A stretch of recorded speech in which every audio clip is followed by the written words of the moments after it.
Hello everyone, welcome back to the channel War Horizon. Please subscribe and like my videos.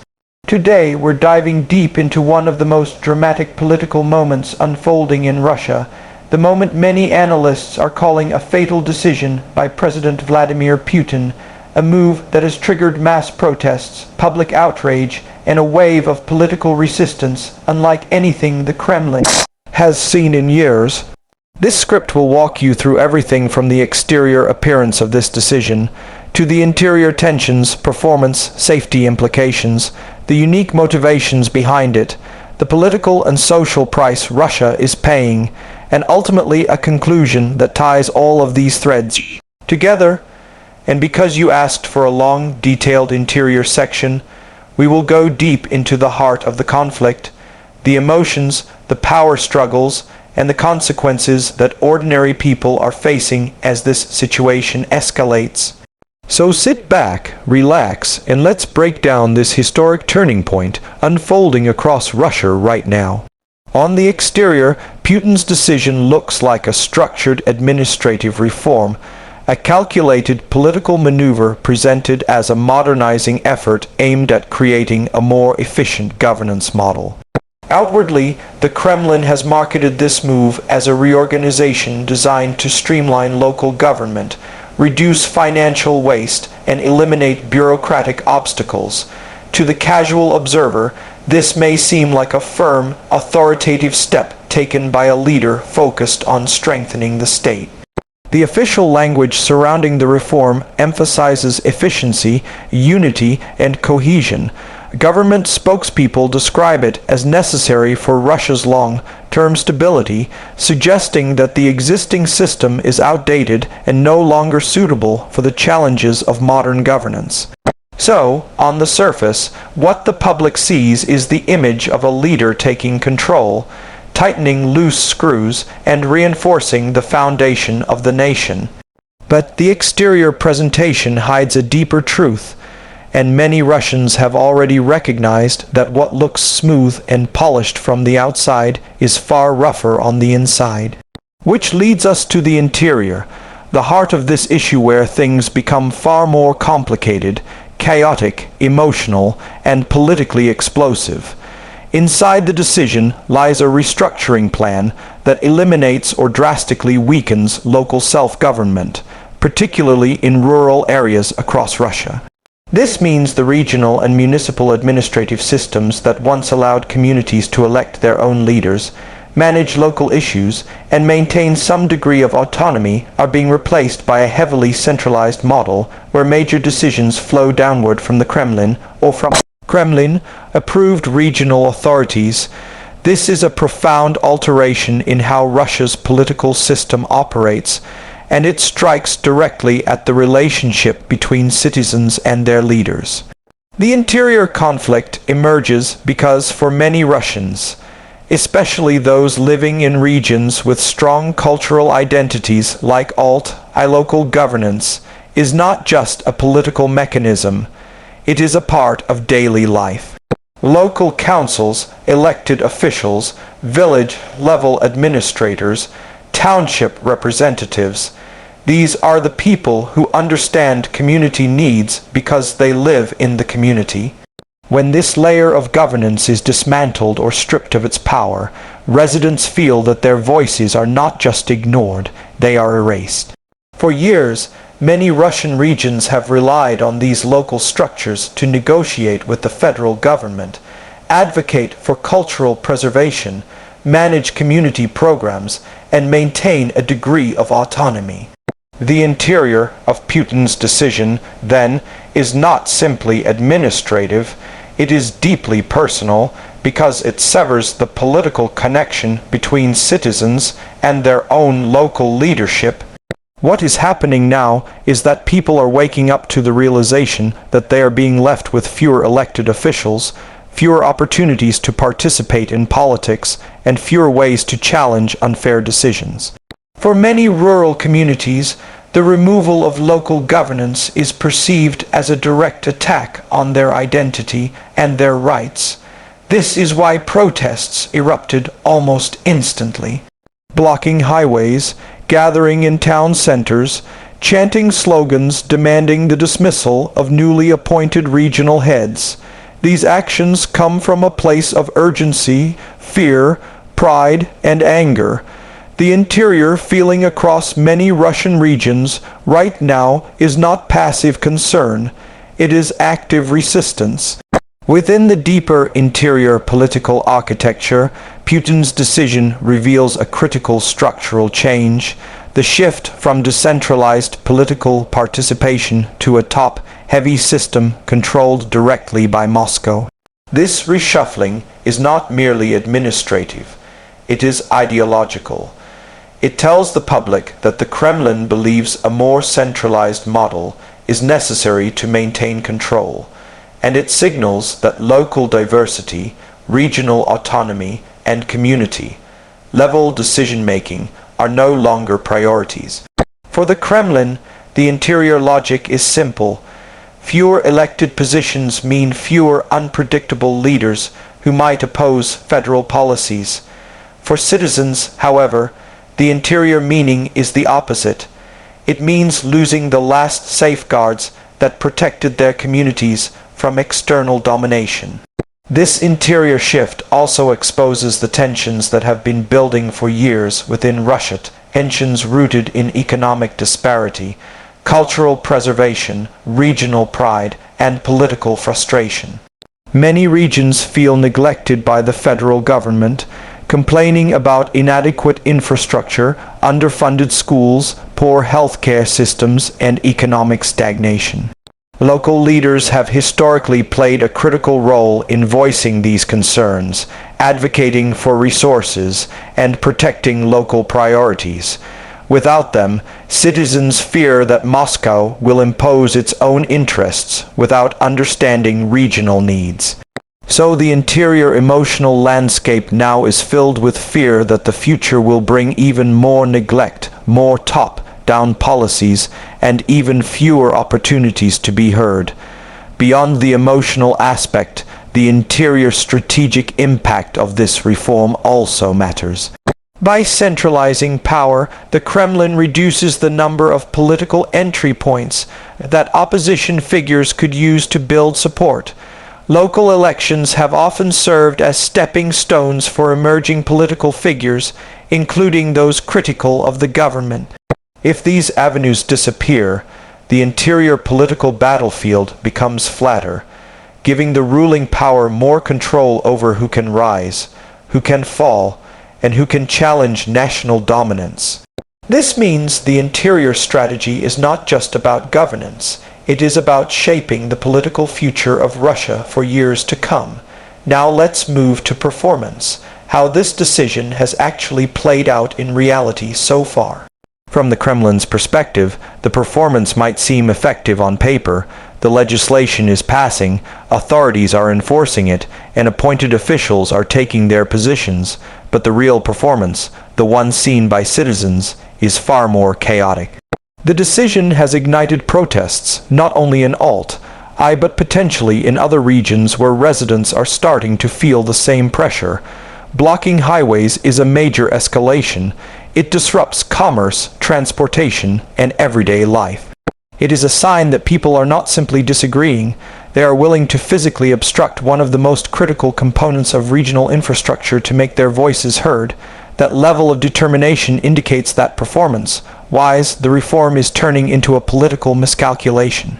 Some analysts argue that the decision's performance is backfiring because it reveals the vulnerability of the Kremlin's control. When a government claims to be stable but faces spontaneous mass protests, the contradiction becomes impossible to ignore. For decades, Putin's administration has portrayed itself as a pillar of stability, but a stable government does not provoke roadblocks, public anger, or widespread criticism.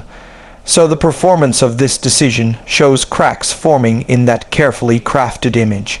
The protests are not isolated incidents. They are signals that ordinary Russians are no longer afraid to express their dissatisfaction, even at the risk of arrest or punishment. Performance also involves the international perspective. Politically engaged people around the world are now watching to see whether Putin's grip on power is slipping. When mass protests erupt inside a country known for suppressing dissent, it becomes international news. And while Putin may dismiss foreign attention, the global narrative has power. It shapes how allies, rivals, and economic partners view the regime. This adds another layer to the performance issue.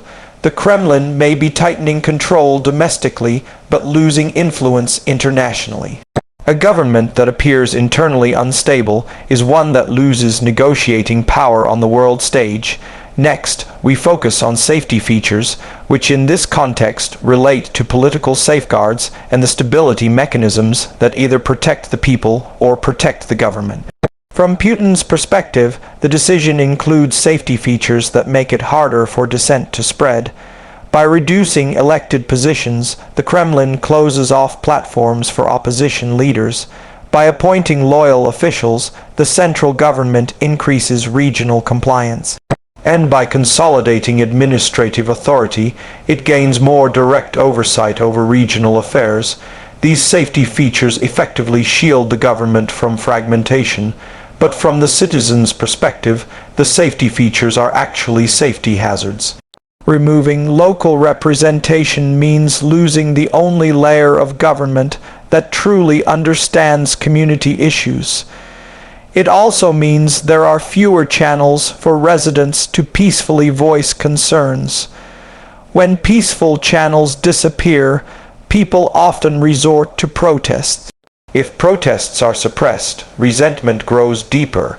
This is where safety becomes a long-term concern.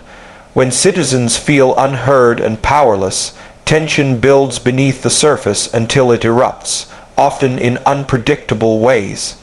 Some experts warn that the absence of safety valves in a political system, like elections, debates, and local councils, can eventually lead to large-scale unrest. Safety is also a concern for the protesters themselves.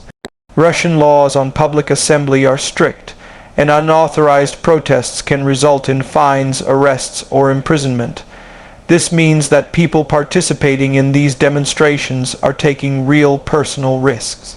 Some have already faced legal consequences, and more could follow.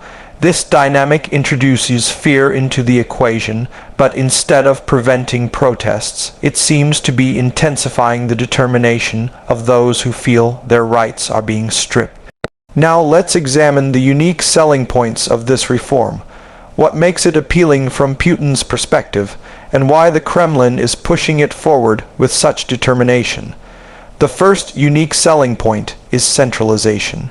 A centralized system gives the president more reliable control over the entire political landscape. It reduces the chances of regional governments resisting or questioning federal policies. It creates a uniform chain of authority that aligns all regional decisions with national priorities. This is a significant advantage for any leader trying to consolidate power. The second unique selling point is predictability. Elected regional leaders introduce uncertainty because they may hold opinions that diverge from federal policies. Appointed officials, however, are chosen for their loyalty and reliability. This ensures that the political machine operates smoothly according to the Kremlin's vision without unexpected dissent from below. The third unique selling point is efficiency. The government has argued that eliminating extra layers of local governance reduces redundancy, saves financial resources, and improves coordination.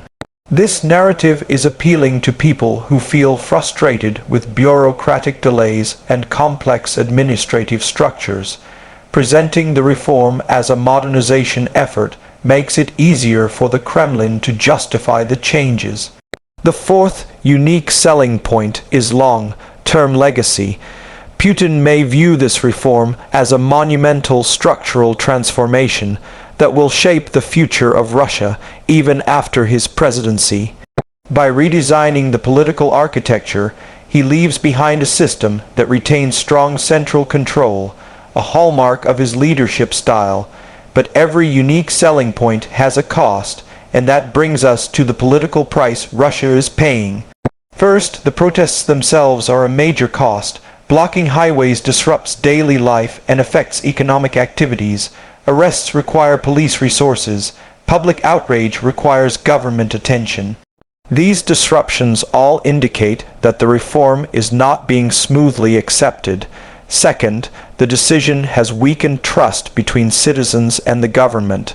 Many people feel betrayed. They believe their rights are being stripped without consideration for their needs.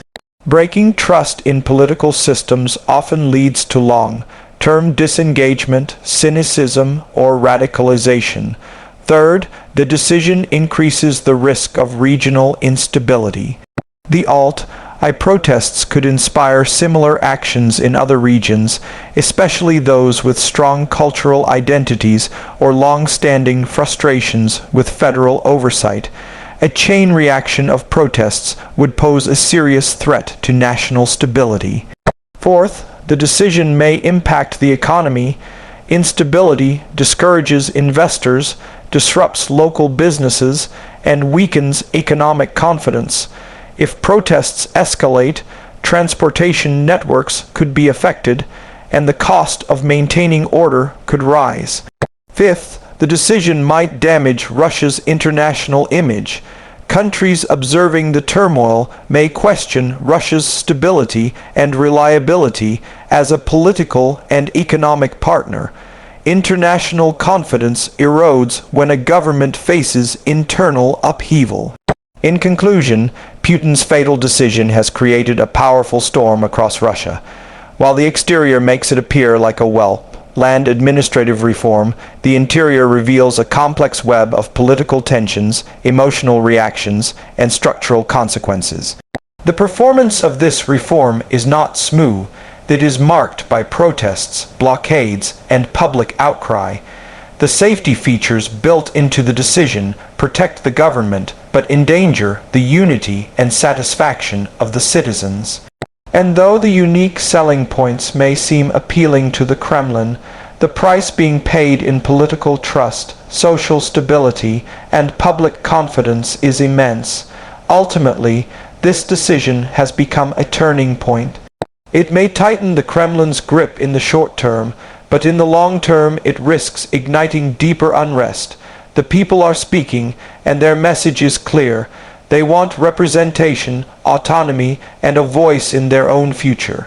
Whether the government listens or pushes harder will determine the next chapter in Russia's unfolding political drama.